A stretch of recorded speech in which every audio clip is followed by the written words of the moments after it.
Hello and welcome to another video review. This is Assassin's Creed Brotherhood for PC, Xbox 360, PlayStation 3, and Mac. This review is coming to you courtesy of Fusion Bunny. He sent me this, so thank you, it is greatly appreciated. This is an action-adventure game in the follow-up to Assassin's Creed 2. It was developed by Ubisoft Montreal and released in November of 2010 for consoles, later on for PC and Mac, and it was released to a pretty good reception. People seem to generally level a lot of praise at it, and in fact, it got nominated for numerous awards and even won a couple of them. Of course, that raises a couple of questions. The first of them being, what the hell happened with the Assassin's Creed continuity? And by that I mean, you go from Assassin's Creed to Assassin's Creed 2 to Brotherhood to Revelations to 3. And from there it's just been all over the place. So who knows what's going on with the naming and numbering conventions at this point. I don't think there's supposed to be any sort of proper sequelization past AC3. So I don't really know what's going on with that. I don't think even Ubisoft knows what's going on with that. They're just kind of throwing things out there and going, okay, we're going to make a new Assassin's Creed game, we're going to set it in this place, and just go! And this one at least has continuity from AC2, so it feels like a follow-up to that, and that's well appreciated. But at the same time, it also begs the question, is Assassin's Creed Brotherhood worth playing, particularly when you've got so many games in this series thus far? Well, before I really answer that question, I do want to talk about the presentation, which is a bit of a step up from the previous game, but nothing earth-shattering. They basically made the textures a bit sharper, the modeling's a bit smoother and more detailed, the animations are more fluid and more accurate, and you have a massive amount of detail in the environments once again. There's definitely one thing that's a real treat in all of the Assassin's Creed games in terms of the presentation, and that is that these cities just come alive. They really put a massive amount of effort into making them feel like actual places and just be true to life.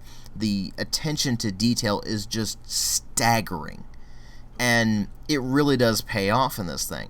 And once again, they also managed to do a fantastic job with the sound design overall, particularly with regards to the soundtrack from Jesper Kyd, which is just as good as it's always been, and the sound effects, which are also very well done.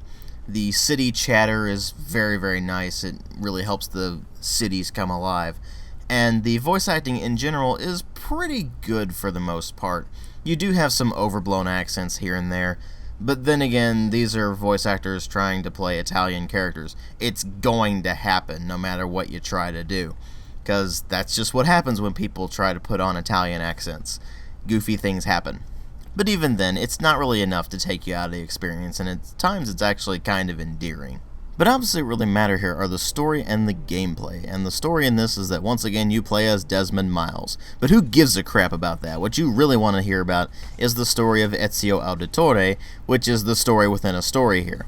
The idea is that Desmond has fled after the attack from the Templars in Assassin's Creed 2, and now finds himself at Monteriggioni, where they've set up a new Animus and have him going back into Ezio's memories in order to find some clue to the Apple of Eden that they need to find.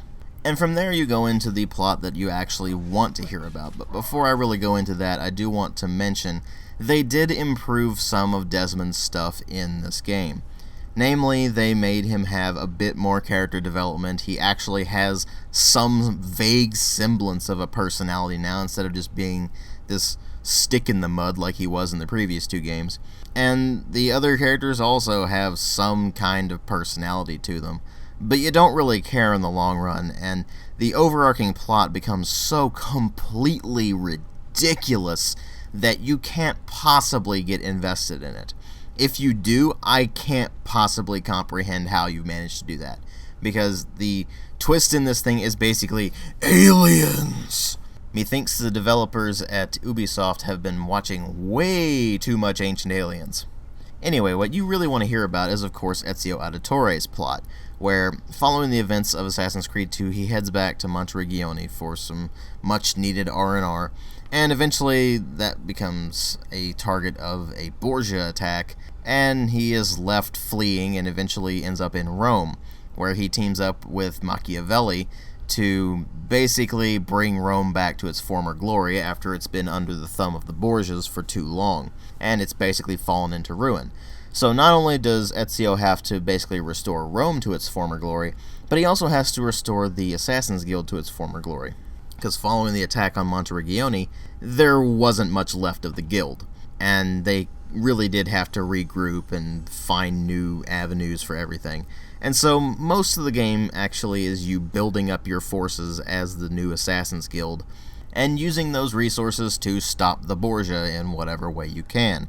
And this is where things get pretty interesting, because you are dealing with a lot of really interesting historical characters like Leonardo da Vinci and Niccolo Machiavelli and so on and so forth. And the villains they give for this, the Borgia, are just completely despicable, so it's pretty easy to hate them.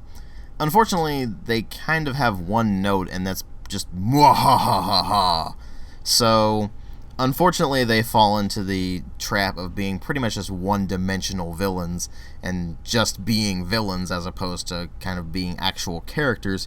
So, the villains aren't really particularly well written and not really all that compelling, but what you're doing is just interesting. You're going around, you're helping the people of Rome do various things. You're trying to just subvert everything that the Borgia are trying to achieve. You're recruiting new assassins and having them go out on missions and things like that in order to just build up your funds and build up the guild so that you can actually take on more and more missions and things like that. And so what you have here is a blend of the old and the new. Most of this game is going to be extremely familiar to you if you've played any of the Assassin's Creed games before, especially Assassin's Creed 2. And this is where things can get kind of problematic, because if you have played Assassin's Creed 2 before this, especially if you've played it in a fairly short time before this, it's going to feel very, very samey to you, because you are doing pretty much the exact same kind of things you were doing in Assassin's Creed 2, only with some slightly different mechanics here and there.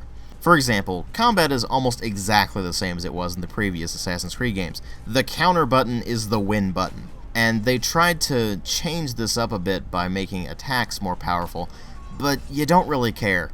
You can just sit there and spam the counter button to your heart's content, and you will never, ever lose. In fact, the only times I've died is basically when I've jumped off a cliff by accident because the controls weren't wanting to work the exact way I wanted them to.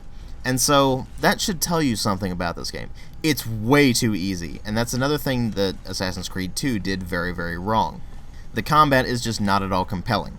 And so, you have quite a lot of that in this game, and if you didn't like that in the previous games, you're not going to like it here. The general mechanics you had from the previous games are going to apply here as well. You can buy new gear at various stores, you can do various things in order to get money, whether you take on just additional missions, or go around pickpocketing people if you really want to, or you can go on these various treasure hunts.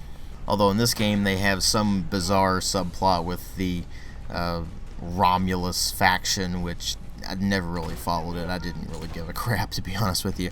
The end result is that you basically get the best armor in the game, but again, I didn't care, so I didn't complete that.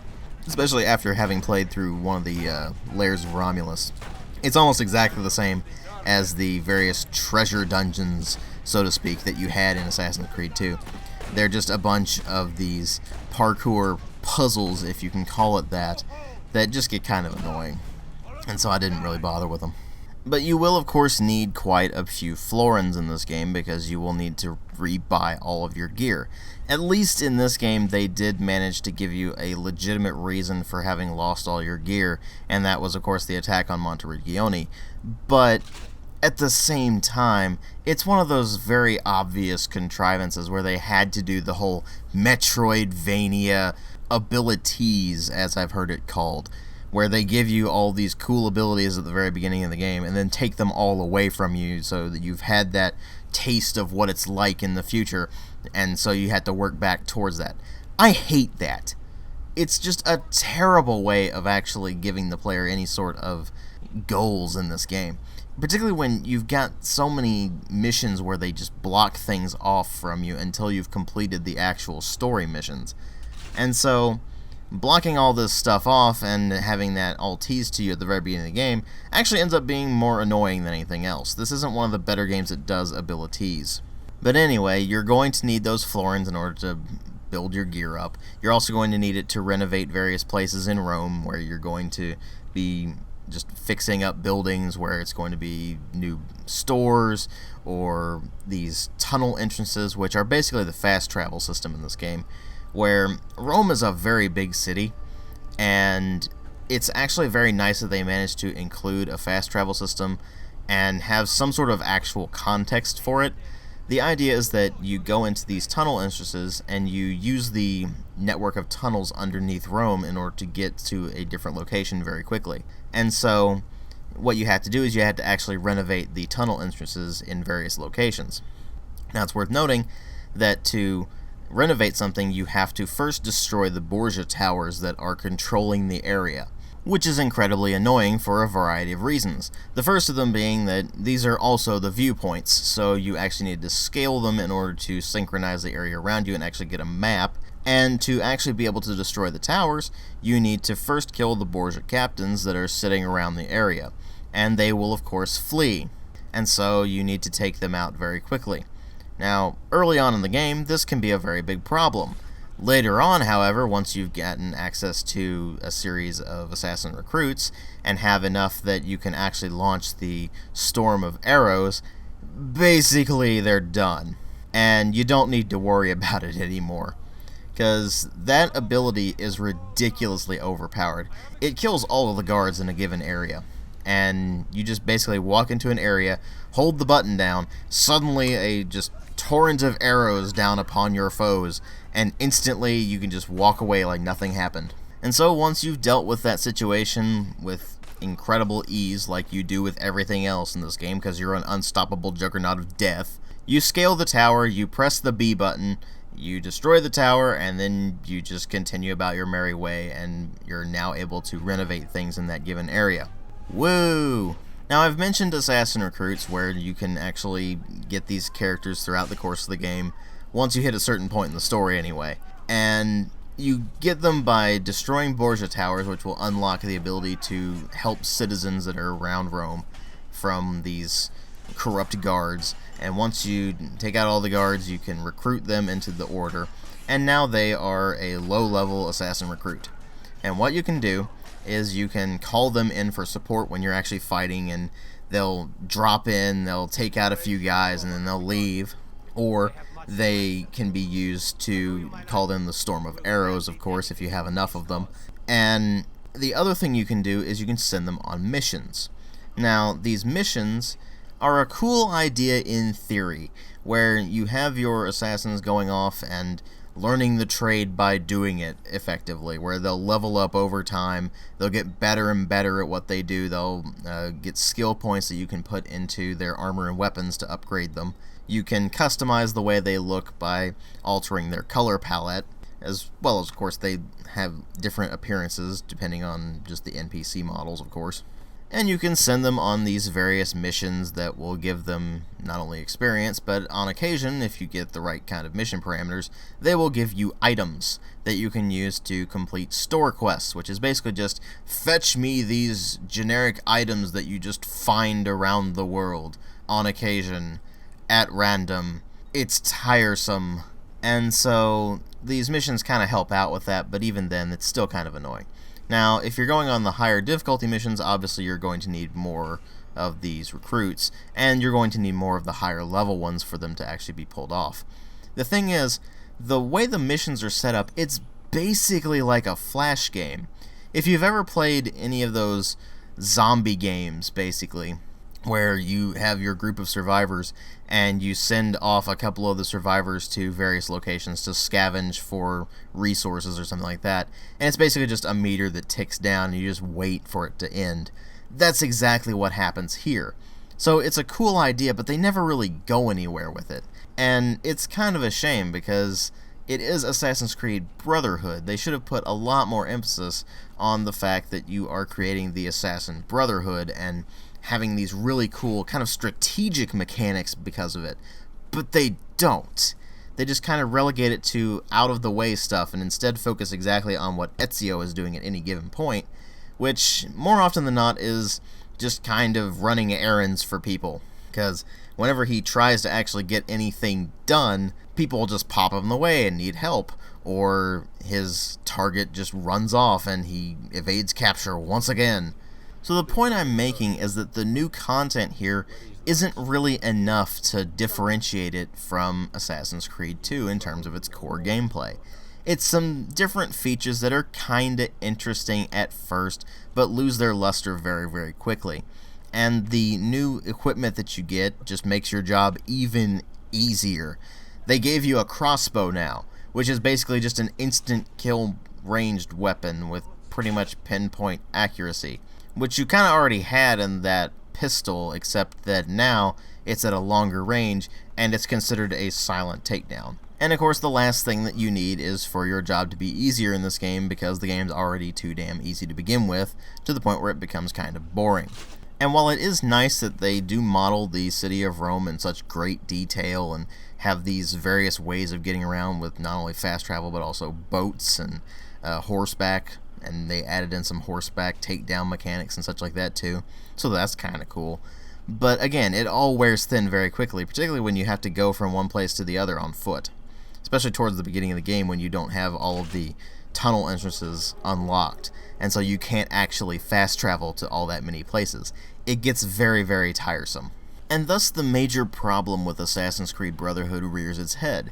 It's not an outright bad game. It takes what Assassin's Creed 2 does, and does some of it better and some of it worse. Some of the mission structure is downright terrible. For example, there's one mission where you have to rescue somebody by dragging the person with the key down to the dungeon, and the entire time they're basically elbowing you in the face and being generally obnoxious, so you have to drop them, then pick them back up, and drop them and pick them back up. Oh, and suddenly guards, so now you have to fight these guys off in this incredibly tedious, repetitive combat system, and then you have to pick the person back up and bring them down to the dungeon.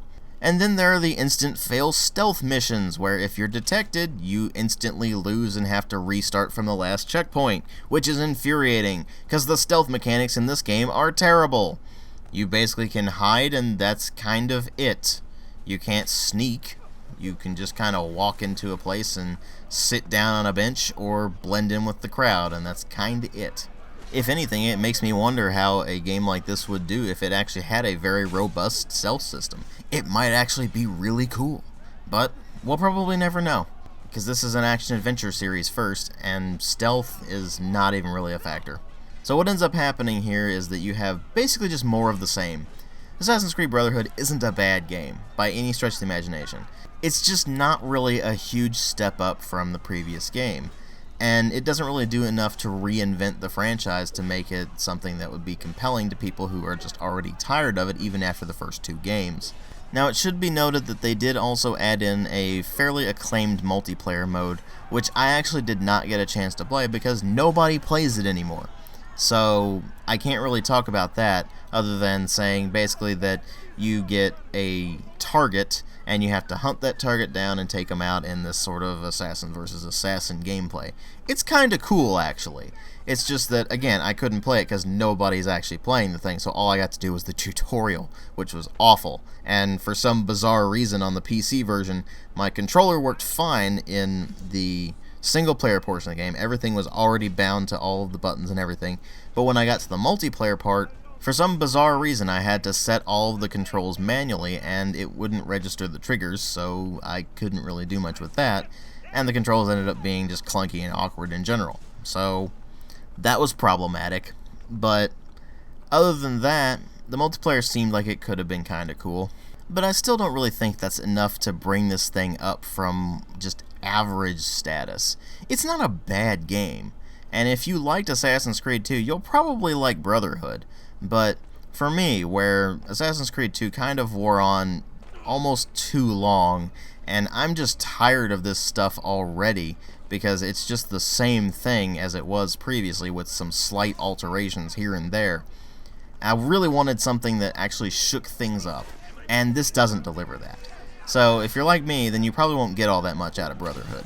But if you did like Assassin's Creed 2, you might get something out of it. Hence, I'm giving it a 3 out of 5. Thanks for watching.